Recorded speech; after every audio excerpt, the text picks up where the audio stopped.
Assalamualaikum warahmatullahi wabarakatuh. Sebelumnya perkenalkan nama saya Bintang Segar Bima, saya mahasiswa jurusan Ilmu Keolahragaan dari Universitas Negeri Semarang angkatan 2019.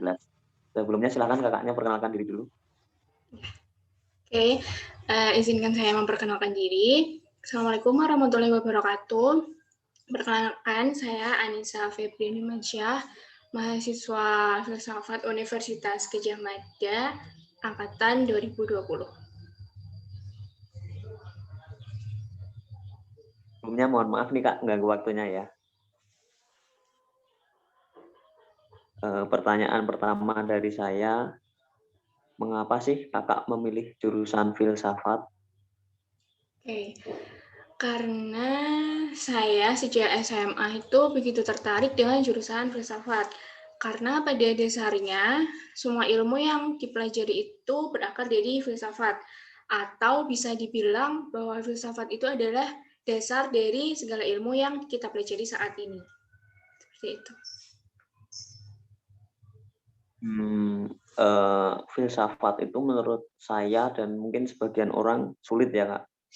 Bagaimana kalau menurut Kakak, apakah filsafat itu sulit untuk dipelajari? Menurut saya, sebenarnya sulit atau tidaknya suatu hal itu tergantung dari diri kita masing-masing. Biasanya orang merasa kesulitan itu karena dia tidak menyukai hal yang akan dipelajari. Jadi, karena saya begitu suka dan tertarik dengan filsafat, menurut saya tidak begitu sulit untuk belajar filsafat. Lalu bagaimana pandangan Kakak terkait istilah filsafat itu sendiri? Filsafat itu bagi saya adalah bagaimana fenomena-fenomena dalam kehidupan ini terjadi, dan dalam filsafat juga mengajarkan bahwa manusia itu harus bisa berpikir dengan jernih. Contohnya nih, misal si A melakukan suatu keburukan. Saya sebagai manusia tidak bisa langsung menjudge si A bahwa dia adalah pribadi yang tidak baik. Karena yang saat ini saya lihat hanyalah keburukannya saja, tanpa saya tahu sisi kebaikan apa yang telah dia perbuat. Dan pastinya sebagai mahasiswa filsafat, Kakak punya panutan ya atau tokoh yang Kakak kagumi di bidang filsafat dan mungkin ada sedikit kata-kata yang membuat Kakak kagum dengan tokoh itu. Siapa Kak kira-kira? Tokoh filsafat yang saya kagumi itu adalah Imam Al-Ghazali. Saya suka dengan kata-katanya yang berbunyi seperti ini. Belum pernah aku berurusan dengan sesuatu yang lebih sulit daripada jiwaku sendiri, yang terkadang membantuku dan terkadang menentangku. Yang menurut saya, kata-kata itu bermaksud bahwa kita itu sebagai pribadi pasti memiliki kelebihan dan kekurangan. Jadi sebelum kita menilai orang, kita juga harus tahu bahwa orang lain juga pasti punya kelebihan dan kekurangannya sendiri-sendiri.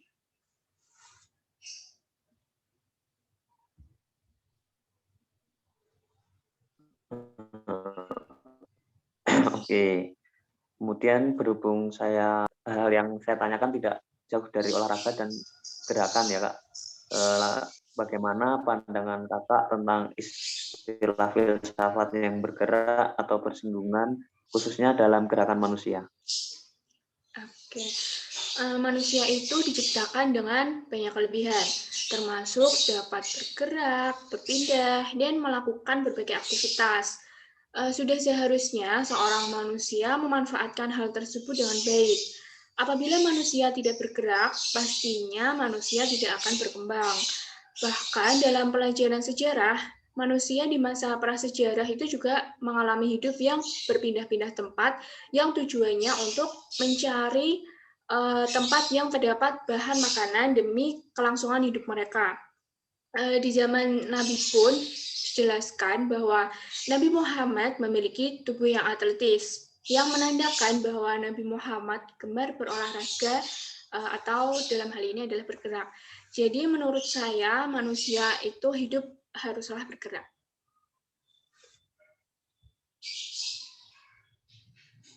Kemudian pertanyaan selanjutnya, saat ini kan banyak pencabangan dari jurusan filsafat. Lah, saya dalam jurusan olahraga pun ada mata kuliah filsafat olahraga. Bagaimana menurut Kakak? Hmm, seperti yang sudah saya jabarkan bahwa filsafat adalah dasar dari segala ilmu. Jadi Anda sebagai mahasiswa olahraga harusnya juga mengetahui dasar-dasar dari olahraga itu seperti apa, awal mula olahraga diciptakan itu seperti apa.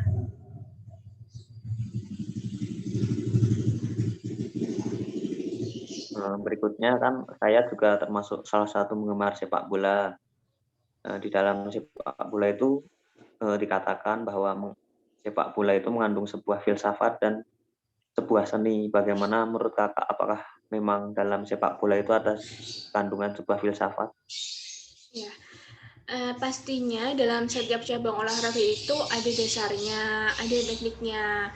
Dan dari teknik tersebut terdapat sebuah gerakan yang pastinya gerakan tersebut bukan gerakan yang sembarangan.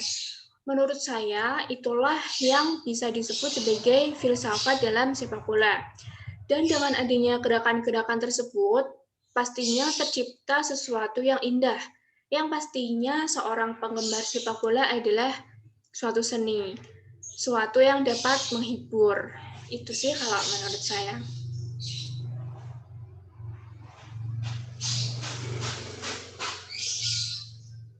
Baik, kan pastinya ada aturan dan fair play. Bagaimana menurut Kakak jika seorang atlet melakukan kecurangan dalam pertandingan? Uh, Segala sesuatu yang berhubungan dengan olahraga itu pastinya ada sebuah aturan ya. Mengapa sepak bola bisa dikategorikan sebagai sebuah olahraga? Ya pastinya salah satunya karena adanya sebuah aturan. Nah, jika aturan tersebut dilanggar, pastinya harus ada sebuah sanksi. Apabila sanksi tersebut tidak diberlakukan, pasti akan mencederai istilah olahraga tersebut. Baik Kak, terima kasih. Sekali lagi mohon maaf mengganggu waktunya. Terima kasih.